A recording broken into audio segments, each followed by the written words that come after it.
ಎಲ್ರಿಗೂ ನಮಸ್ಕಾರ. ನಾನು ಪ್ರೀತಿ ಕೃಷ್ಣ ಮಾತಾಡ್ತಾ ಇರೋದು. ಪ್ರೀತಿ ಕೃಷ್ಣ ಇನ್ಸ್ಪೈರ್ಸ್ಗೆ ನಿಮ್ಮೆಲ್ಲರಿಗೂ ಕೂಡ ಸ್ವಾಗತ.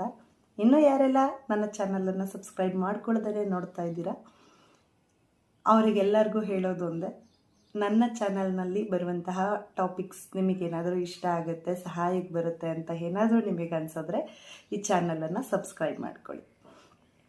ಇವತ್ತು ನೀವೆಲ್ಲರೂ ತಮ್ನೈಲನ್ನು ನೋಡಿರುವ ಹಾಗೆ ನಾನು ಒಂದು ಟಾಪಿಕನ್ನು ತೆಗೆದುಕೊಂಡು ಬಂದಿದ್ದೀನಿ. ಧ್ಯಾನದಿಂದ ನಿಜವಾಗ್ಲೂ ಪರಿವರ್ತನೆ ಆಗ್ತದಾ ಅಥವಾ ಪರಿವರ್ತನೆ ಆಗ್ತದೆ ಅನ್ನೋದಾದರೆ ಏನೇನು ಪರಿವರ್ತನೆ ಆಗ್ಬೋದು ಅನ್ನುವಂಥ ವಿಚಾರಗಳನ್ನು ಇಲ್ಲಿ ನಾನು ತಗೊಂಡು ಬಂದಿದ್ದೀನಿ. ಬಹುಶಃ ಇದು ತುಂಬಾ ಎಲ್ಲರಿಗೂ ಅವಶ್ಯಕತೆ ಇರುವಂತಹ ಒಂದು ಟಾಪಿಕ್ ಅನ್ನೋದು ನನ್ನ ಭಾವನೆ. ಧ್ಯಾನ ಅಂದರೆ ಹೊರಗಡೆ ಪ್ರಪಂಚವನ್ನು, ಹೊರಗಡೆ ಜಗತ್ತನ್ನು ಬದಲಾಯಿಸೋದಲ್ಲ, ಬದಲಿಗೆ ನಮ್ಮ ಒಳಗಡೆ ಇರುವಂತಹ ಜಗತ್ತನ್ನು ಬದಲಾಯಿಸುವಂಥದ್ದು, ಪರಿವರ್ತಿಸುವಂಥದ್ದು. ಹಾಗಾಗಿ ಧ್ಯಾನ ತುಂಬಾ ಅವಶ್ಯಕತೆ. ಧ್ಯಾನಕ್ಕೆ ಎಷ್ಟು ದೊಡ್ಡ ಶಕ್ತಿ ಇದೆ ಅಂತ ಹೇಳಿದ್ರೆ, ನಾವು ಮನುಷ್ಯನ ನಿಜವಾದ ಸಾಧನೆ ಅಂದರೆ ನಾವು ದುಡ್ಡು ಸಂಪಾದನೆ ಮಾಡೋದಲ್ಲ, ಅಥವಾ ನಾವು ಎತ್ತರ ಸ್ಥಾನಕ್ಕೆ ಬೆಳೆಯೋದಲ್ಲ. ಅದೆಲ್ಲ ಸಾಧನೆ, ಅದು ನಾನು ಇಲ್ಲ ಅಂತ ಹೇಳ್ತಿಲ್ಲ. ಆದರೆ ಅದೆಲ್ಲವೂ ಇದ್ದ 1 ಕೋಟಿ ದುಡ್ಡು ನಮ್ಮ ಬಳಿ ಇದ್ದರೂ ಕೂಡ ನಾವು ನೆಮ್ಮದಿಯಾಗಿ ಹಾಸಿಗೆ ಮೇಲೆ ಮಲಗಿದಾಗ ನೆಮ್ಮದಿಯಿಂದ ನಿದ್ದೆ ಮಾಡ್ತೀವಿ ಅಂತ ಅಂದರೆ ಮಾತ್ರ ಅದು ನಮಗೆ ನಾವು ತಂದುಕೊಂಡಿರುವಂತಹ ಸಂಪಾದನೆ ಮತ್ತು ಸಾಧನೆ ಅಂತ ಹೇಳ್ಬೋದು. ಸೊ ಅದನ್ನು ಸಂಪಾದಿಸುವಂತಹ ನಿಟ್ಟಿನಲ್ಲಿ ನಾವು ಮೊದಲು ಮಾಡಬೇಕಾಗಿರುವಂತಹ ಕೆಲಸ ಧ್ಯಾನವನ್ನು ಮೈಗೂಡಿಸ್ಕೊಳ್ಳೋ ಅಂಥದ್ದು. ಧ್ಯಾನ ಖಂಡಿತವಾಗ್ಲೂ ಪರಿವರ್ತನೆಯನ್ನು ಮಾಡುವಂತಹ ಶಕ್ತಿ ಅದಕ್ಕಿದೆ ಅಂದಾಗ ನಾವು ಯಾಕೆ ಅದನ್ನು ಸಂಪಾದಿಸಬಾರ್ದು? ಇದು ನನ್ನ ಪ್ರಶ್ನೆ. ಈಗ ನಾವು ಒಂದು ತಿಳ್ಕೊಬೇಕು, ಧ್ಯಾನ ಅಂದರೆ ಏನು?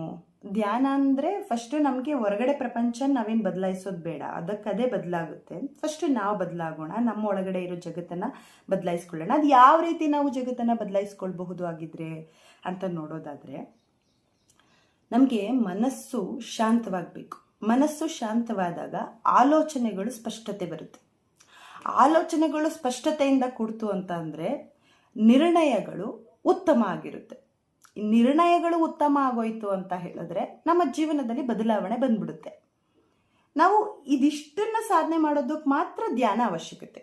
ಇದಿಷ್ಟೇ ನಮ್ಮ ಜೀವನದ ಗುರಿ, ಇದಿಷ್ಟೇ ಮನುಷ್ಯನ ಸಾಂಸಾರಿಕ ಜೀವನದಲ್ಲಿ ಬದುಕುವಂತಹ ಮನುಷ್ಯನ ಒಂದು ಸಣ್ಣ ಸಾಧನೆ, ಇದಿಷ್ಟೇ ಇರಬೇಕು. ಅವನ ಮುಖ್ಯ ಗುರಿಯೇ ಇಷ್ಟು. ಹಾಗಾಗಿ ಧ್ಯಾನ ಅವನಿಗೆ ಬಹಳನೇ ಉತ್ತಮವಾಗಿರುವಂತಹ ಕೆಲಸವನ್ನು ನಿರ್ವಹಿಸ್ತದೆ. ನಾವು ಯಾವಾಗಲೂ ಕೂಡ ಒತ್ತಡ, ಗೊಂದಲದಿಂದ ನಮ್ಮ ಮನಸ್ಸು ತುಂಬಿರುತ್ತೆ. ನಾವು ಧ್ಯಾನವನ್ನು ಮಾಡ್ತಾ ಮಾಡ್ತಾ ಮಾಡ್ತಾ ಮಾಡ್ತಾ ಗೊಂದಲದಿಂದ ಸ್ಪಷ್ಟತೆಯ ಕಡೆಗೆ ನಾವು ಬರ್ತೀವಿ. ಭಯದಿಂದ ಆತ್ಮವಿಶ್ವಾಸದ ಕಡೆ ಬರ್ತೀವಿ.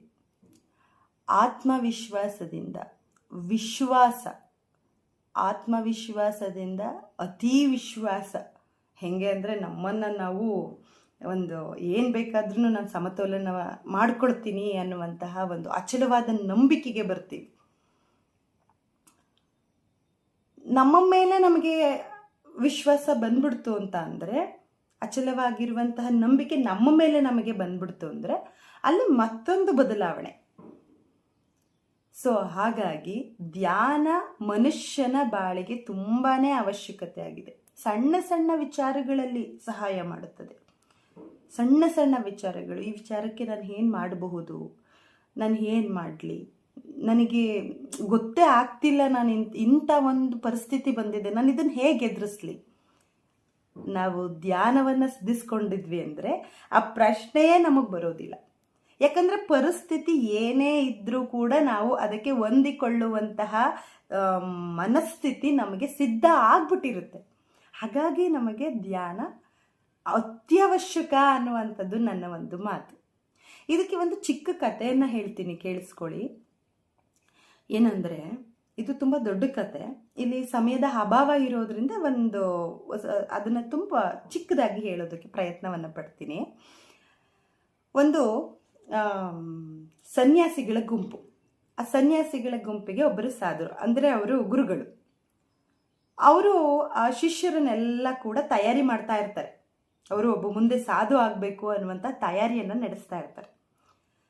ಆದರೆ ಅವರು ಹೇಗೆ ಅಂದರೆ ಊರಿಂದ ಊರಿಗೆ ಹೀಗೆ ವಲಸೆ ಹೋಗ್ತಾ ಹೋಗ್ತಾ ಹೋಗ್ತಾ ಹೋಗ್ತಾ ಅವರು ಎಲ್ಲಿ ಜನ ಸಂದಣಿ ಕಡಿಮೆ ಇರ್ತದಲ್ಲ ಅಲ್ಲಿ ಅವರು ನೆಲೆ ನಿಲ್ಲುವಂಥದ್ದು. ಅಂದರೆ ಒಂದು ಊರಿನ ಹೊರಗಿನ ದೇವಸ್ಥಾನಗಳಾಗಿರಬಹುದು, ಹೀಗೆ ಅವರು ಅಲ್ಲಿ ಅವರ ವಾಸ್ತವ್ಯವನ್ನು ಹುಡ್ಕೊಳ್ಳೋದು, ಅಲ್ಲಿ ಇದ್ದು ಮುಂದೆ ಹೋಗ್ತಾ ಇರೋದು, ಹೀಗೆ ಮಾಡ್ತಾ ಇರ್ತಾರೆ.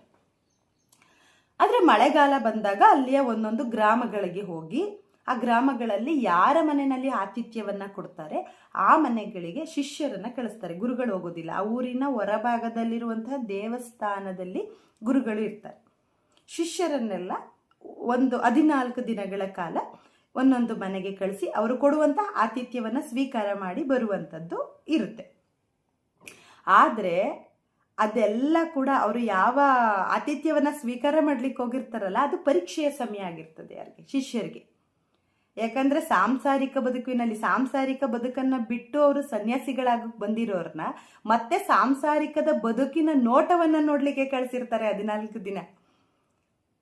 ಅದನ್ನ ಗೆದ್ದು ಹೊರಗಡೆ ಬರ್ತಾರಲ್ವಾ, ಆಗ ಅದು ನಿಜವಾದ ಸಾಧನೆ ಅನ್ನೋದು ಆ ಸಾಧುಗಳ ಒಂದು ಅಭಿಪ್ರಾಯ. ಹಾಗಾಗಿ ಅವ್ರು ಏನು ಮಾಡ್ತಾರೆ, ಎಲ್ಲ ಶಿಷ್ಯರನ್ನ ಒಂದು ಮಳೆಗಾಲದಲ್ಲಿ ತುಂಬಾ ಮಳೆ ಇದೆ, ಎಲ್ಲೂ ಇರ್ಲಿಕ್ಕೆ ಆಗೋದಿಲ್ಲ ಅನ್ನುವಂಥ ಸಂದರ್ಭದಲ್ಲಿ ಅವನೊಂದು ಗ್ರಾಮಕ್ಕೆ ಹೋಗಿ ಆ ಗ್ರಾಮದಲ್ಲಿ ಯಾರು ಅವರಾಗವರೇ ಆತಿಥ್ಯವನ್ನ ಕೊಡ್ತೀವಿ ಅಂತ ಹೇಳ್ತಾರೆ ಅವ್ರ ಮನೆಗೆ ಕಳಿಸುವಂತ ಕ್ರಮ. ಈಗ ಇಲ್ಲಿ ಒಂದು ಮಳೆಗಾಲ ಪ್ರಾರಂಭ ಆಯ್ತು. ಗುರುಗಳಿಗೆ ಹೇಗೆ ಅಂದ್ರೆ, ಈಗ ಒಂದು ಗುಂಪಿನಲ್ಲೆಲ್ಲ ಅತಿ ಒಬ್ಬ ಪ್ರಿಯವಾಗಿರುವ ಶಿಷ್ಯ ಇರ್ತಾರಲ್ಲ, ಹಾಗೆ ಇಲ್ಲಿಯೂ ಕೂಡ ಒಬ್ಬ ಪ್ರಿಯವಾಗಿರುವಂತಹ ಶಿಷ್ಯ. ಅವರಿಗೆ ಏನೋ ಒಂದು ಅಚಲವಾದ ನಂಬಿಕೆ. ಏನಂತ, ಒಬ್ಬ ಶಿಷ್ಯನನ್ನ ಕಂಡ್ರೆ ಇವನು ಏನೋ ಮಾಡ್ತಾನೆ, ಇವನೇನು ಸಾಧನೆ ಮಾಡ್ತಾನೆ, ಇವನಲ್ಲಿ ವಿಶೇಷವಾಗಿರುವಂತಹ ಗುಣಗಳನ್ನ ಇದೆ ಅನ್ನುವಂತಹ ನಂಬಿಕೆ ಆ ಗುರುಗಳಿಗೆ. ಸೊ ಎಲ್ಲರನ್ನು ಕಳಿಸ್ತಾ ಒಬ್ರು ಗ್ರಾಮಕ್ಕೆ ಹೋಗ್ತಾರೆ. ಆ ಗ್ರಾಮದಲ್ಲಿ ವಾಸ್ತವ್ಯವನ್ನ ಹೂಡಿದಾಗ ಅಲ್ಲಿಯ ಗ್ರಾಮದವರು ಬಂದು, ಸ್ವಾಮಿ ನಮ್ಮ ಮನೆಗೆ ಕಳಿಸಿ, ನಾವು ಆತಿಥ್ಯ ಮಾಡೋದಕ್ಕೆ ಸಿದ್ಧರಿದ್ದೀವಿ ಅಂತ ಅಂದಾಗ ಒಬ್ಬೊಬ್ಬರನ್ನೇ ಕಳಿಸ್ತಾ ಇರ್ತಾರೆ. ಅವರೊಬ್ಬರ ಮನೆಗೆ, ಒಂದೊಂದು ಮನೆಗೆ ಒಬ್ಬೊಬ್ಬರನ್ನ ಕಳಿಸ್ತಾ ಇರ್ತಾರೆ. ಈ ಒಂದು ಎಲ್ಲರನ್ನ ಕಳಿಸಿದಾಗ ಕಡೆನಲ್ಲಿ ಇನ್ನೊಬ್ಬ ಶಿಷ್ಯ, ಪ್ರಿಯವಾದ ಶಿಷ್ಯ ಇರ್ತಾನಲ್ಲ, ಅವನನ್ನು ಕರ್ಕೊಂಡೋಗ್ಲಿಕ್ಕೆ ಯಾರು ಬರೋದಿಲ್ಲ ಜನ. ಅಂದ್ರೆ ಜನ ಅಲ್ಲಿ ಚಿಕ್ಕ ಗ್ರಾಮ ಆಗಿರೋದ್ರಿಂದ ಅಷ್ಟು ಜನ ಕರ್ಕೊಂಡು ಹೋಗಿರ್ತಾರೆ. ಇನ್ನು ಒಬ್ಬ ಉಳ್ಕೊಂಡಿರ್ತಾನೆ. ಆಗ ಅವನು ಹೇಳ್ತಾನೆ, ಶಿಷ್ಯ ಸ್ವಾಮಿ ನಾನು ನಿಮ್ಮ ಸೇವೆಯನ್ನ ಮಾಡ್ತೀನಿ, ನೀವು ಹೇಗೂ ಊರಿನ ಹೊರಗಿನ ದೇವಸ್ಥಾನದಲ್ಲಿ ವಾಸ್ತವ್ಯವನ್ನ ಹೂಡ್ತೀರಾ, ಸೊ ಹಾಗಾಗಿ ನಾನು ಇಲ್ಲಿ ನಿಮ್ಗೆ ಸೇವೆಯನ್ನ ಮಾಡ್ತೀನಿ ಅಂತ. ಅದಕ್ಕೆ ಅವರು ನಕ್ಕೊಂತ ಹೇಳ್ತಾರೆ, ಅವ್ರ ಜ್ಞಾನಿ ಅಲ್ವಾ, ಅವ್ರು ನಕ್ಕೊಂತ ಹೇಳ್ತಾರೆ, ನೋಡೋಣ ಇರು, ಒಂದೆರಡು ನಿಮಿಷಗಳ ಕಾಲ ನೋಡೋಣ ಅಂತ ಹೇಳ್ತಾರೆ.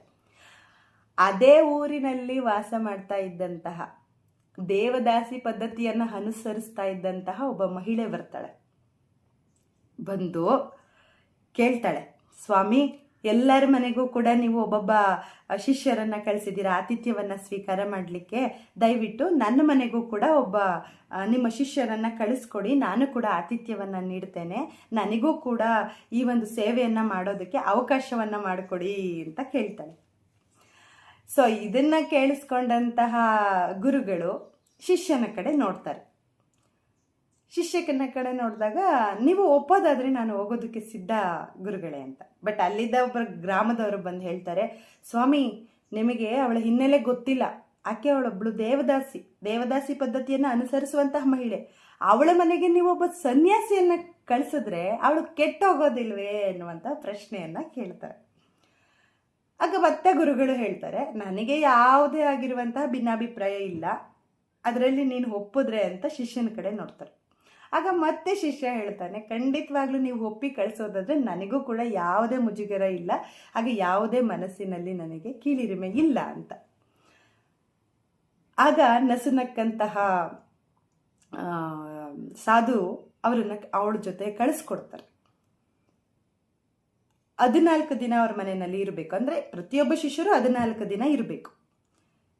ಈಗ ಇಡೀ ಗ್ರಾಮದವರಿಗೆ ಈ ಒಬ್ಬ ಶಿಷ್ಯನ ಮೇಲೆ ಒಂದು ಅಭಿಪ್ರಾಯ, ಇವನು 14 ದಿನ ಆದ್ಮೇಲೆ ಕೆಟ್ಟಿಯೇ ಆಚೆಗೆ ಬರ್ತಾನೆ, ಅವಳ ಮನೆಗೆ ಹೋಗ್ತಿದ್ದಾನೆ ಅಂದ್ರೆ ವ್ಯಕ್ತಿತ್ವವನ್ನ ಕೆಡಿಸ್ಕೊಂಡು ಬರ್ತಾನೆ ಆಚೆಗೆ ಅನ್ನುವಂತಹ ಒಂದು ಅಭಿಪ್ರಾಯ.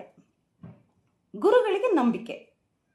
ಇದು ಪರೀಕ್ಷೆಯ ಸಮಯ ಕೂಡ, ಎಲ್ಲರಿಗೂ ಪರೀಕ್ಷೆಯ ಸಮಯ. ಯಾಕಂದ್ರೆ ಸಾಂಸಾರಿಕ ಜೀವನದಲ್ಲಿ ಅವ್ರು ಹೋಗಿರೋದು ಒಂದು ಪರೀಕ್ಷೆಯ ಸಮಯ. ಆದರೆ ಈ ಒಬ್ಬ ಶಿಷ್ಯನ ಮೇಲೆ ಅಚಲವಾದ ನಂಬಿಕೆ ಇದ್ದಿದ್ರಿಂದ ಬಹುಶಃ ಒಂದು ಉನ್ನತವಾಗಿರೋ ಪರೀಕ್ಷೆನೇ ಬೇಕಾಗಿತ್ತಲ್ವಾ. ಸೊ ಅದಕ್ಕೆ ಇದು ಸ್ವಲ್ಪ ದೊಡ್ಡ ಮಟ್ಟದ ಪರೀಕ್ಷೆ.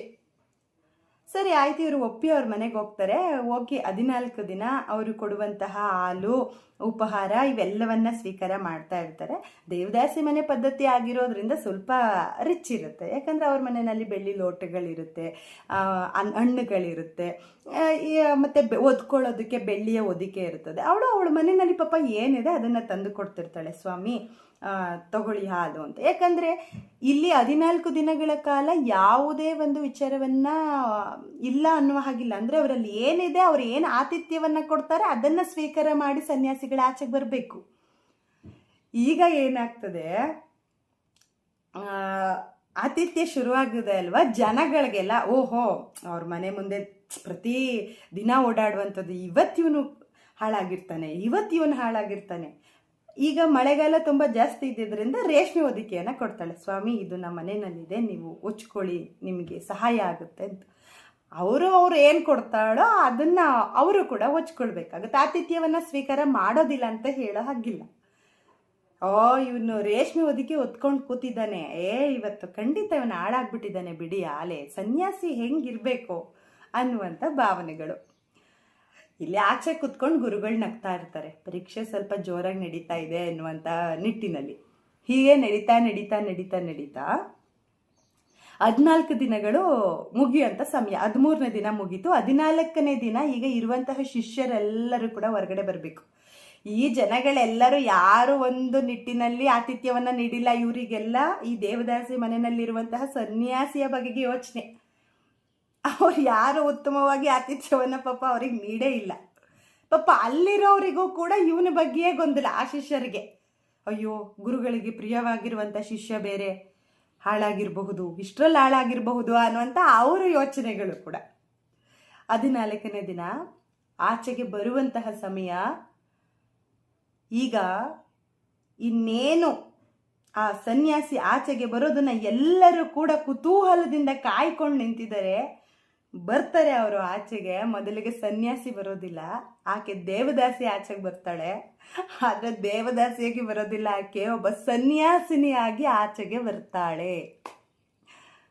ಮೊದಲ ಸನ್ಯಾಸಿನಿಯಾಗಿ ಅವಳು ಆಚೆಗೆ ಬಂದ ನಂತರದಲ್ಲಿ ಆ ಸನ್ಯಾಸಿ ಕೂಡ ಹಿಂದೆ ಬರ್ತಾರೆ. ಗುರುಗಳ ಹತ್ರ ಹೋಗಿ ನಿಂತ್ಕೊಂಡು ಗುರುಗಳ ಪಾದಕ್ಕೆ ಎರಗಿ ಅವಳು ಹೇಳ್ತಾಳೆ, ನಾನು ಇವತ್ತಿನಿಂದ ಸನ್ಯಾಸವನ್ನ ಸ್ವೀಕಾರ ಮಾಡಿದ್ದೀನಿ ಸ್ವಾಮಿ.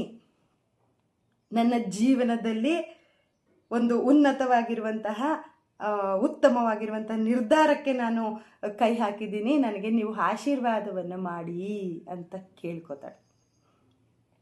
ಆಗ ಕೇಳಿದಾಗ ಅವರನ್ನ ಕೇಳ್ತಾರೆ, ಸನ್ಯಾಸಿಯನ್ನ ಕೇಳ್ತಾರೆ ಗುರುಗಳು, ಏನಪ್ಪ ಇಂಥ ಒಂದು ಬದಲಾವಣೆ ಆಗಿದೆಯಲ್ಲ, ಏನಪ್ಪ ಆಯಿತು ಅಂಥದ್ದು ಅಂತ ಕೇಳ್ತಾರೆ. ನಾನು ಏನು ಮಾಡಲಿಲ್ಲ ಸ್ವಾಮಿ, ನಾನು ಆಕೆಯ ಮನೆಯಲ್ಲಿ ಇದ್ದಷ್ಟು ದಿನ ಪಾಪ ಈಕೆಗೆ ಬಂದಿರುವಂತಹ ಕಳಂಕ ಎಲ್ಲ ತೊಳೆದು ಹೋಗ್ಲಿ ಅಂತ ಧ್ಯಾನಿಸ್ದೆ ಅಷ್ಟೇ. ಆಗ ಆಕೆ ಬದಲಾಗಿದ್ದಾರೆ ಅನ್ನುವಂತಹ ಮಾತನ್ನ ಹೇಳ್ತಾರೆ. ಇದೆಷ್ಟು ದೊಡ್ಡ ಮಾತು, ಇದೆಷ್ಟು ಧ್ಯಾನಕ್ಕಿರುವಂತಹ ಶಕ್ತಿ, ಇದೆಲ್ಲವೂ ಧ್ಯಾನಕ್ಕಿರುವ ಶಕ್ತಿ. ಹಾಗಾಗಿ ನಾವು ಧ್ಯಾನ ಮಾಡಿದ್ರೆ ನಾವು ಅನ್ಕೊಂಡಂಥ ವಿಚಾರಗಳೇ ಸಾಧನೆ ಆಗ್ತದೆ ಅಂದಾಗ ನಮ್ಮ ಮನಸ್ಸು ಎಷ್ಟು ಸ್ಪಷ್ಟತೆಯನ್ನು ತಂದುಕೊಳ್ಳಿಕ್ಕೆ ಸಾಧ್ಯವಾಗೋದಿಲ್ಲ ಅನ್ನೋದು ನನ್ನ ಮಾತು. ಬಹುಶಃ ವಿಡಿಯೋ ದೊಡ್ಡದಾಗಬಹುದು. ಇಲ್ಲಿ ನಾನು ಇನ್ನೊಂದು ಮಾತನ್ನು ಹೇಳ್ತೀನಿ. ಆಕೆ ಏನು ದೇವದಾಸಿ ಪದ್ಧತಿಯನ್ನು ಅನುಸರಿಸ್ತಾ ಇದ್ರಲ್ಲ, ಅದೇ ಧ್ಯಾನದಲ್ಲಿ ನಮ್ಮೊಳಗಡೆ ಇರುವಂತಹ ಕಳಂಕಗಳು, ನಮ್ಮ ಯೋಚನೆಗಳು, ನಮ್ಮ ಅಸ್ಪಷ್ಟತೆಯ ನಿರ್ಧಾರಗಳು, ಅವರು ಏನು ಅಲ್ಲಿ ಸನ್ಯಾಸಿ ಅವರ ಪರವಾಗಿ ಧ್ಯಾನವನ್ನ ಮಾಡಿದ್ರು, ಅದು ನಿಜವಾಗಿರುವಂತಹ ಧ್ಯಾನ. ಅಲ್ಲಿ ಏನು ಅವರು ಕಾಯ್ಕೊಂಡು ಕೂತಿದ್ರು, ಇವರು ಅಚ್ಚುಕಟ್ಟಾಗೆ ಆಚೆಗೆ ಬರೋದು ಅನ್ನೋದು, ಅದು ನಮ್ಮ ಸಮಯ ಅಂತ ನಾನು ಹೇಳಲಿಕ್ಕೆ ಇಷ್ಟಪಡ್ತೀನಿ. ಸೊ ಇದೆಲ್ಲದರಿಂದ ಸೇರಿ ನಾವು ಅತ್ಯುತ್ತಮವಾಗಿರುವಂತಹ ಬದುಕನ್ನು ಧ್ಯಾನದಿಂದ ಕಟ್ಕೊಳ್ಬಹುದು.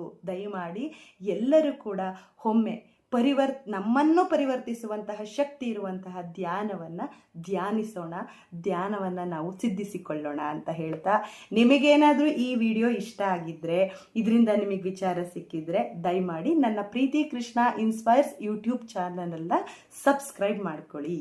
ಧನ್ಯವಾದ.